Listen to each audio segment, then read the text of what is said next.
শাড়ি, লেখক সুবোধ সরকার।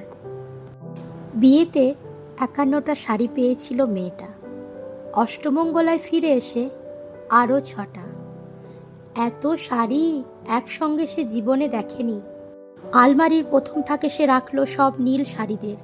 হালকা নীল একটাকে জড়িয়ে ধরে বলল, তুই আমার আকাশ।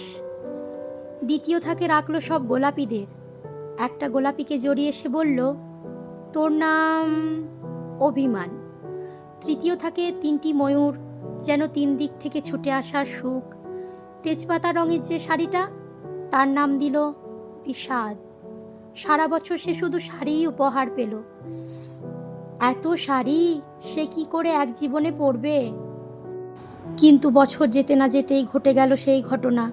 সন্ধ্যের মুখে মেয়েটি বেরিয়েছিল স্বামীর সঙ্গে চাইনিজ খেতে। কাপড়ে মুখ বাঁধা ৩টি ছেলে এসে দাঁড়ালো। স্বামীর তলপেটে ঢুকিয়ে দিল ১২ ইঞ্চি। উপর থেকে নিচে নেমে ডান দিকে যাকে বলে এল। পড়ে রইল খাবার। চিলি ফিশ থেকে তখনও ধোঁয়া উঠছে।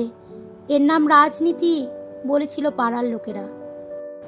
বিয়েতে ৫১টা শাড়ি পেয়েছিল মেয়েটা। অষ্টমঙ্গলায় ফিরে এসে আরও ৬টা। একদিন দুপুরে শাশুড়ি ঘুমিয়ে সমস্ত শাড়ি বের করে ৬ তলার বারান্দা থেকে উড়িয়ে দিল নিচের পৃথিবীতে। শাশুড়ি পরিয়ে দিয়েছে তাকে সাদা থান। ১৯ বছরের একটা মেয়ে, সে একা। কিন্তু সেই থানও এক ঝটকায় খুলে নিল ৩জন। পাড়ার মোড়ে একটি সদ্য নগ্ন বিধবা মেয়ে দৌড়াচ্ছে আর চিৎকার করছে, বাঁচাও। পেছনে ৩জন, সে কি উল্লাস! নির্বিকার পাড়ার লোকেরা।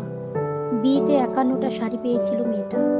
অষ্টমঙ্গলায় ফিরে এসে আরও ৬টা।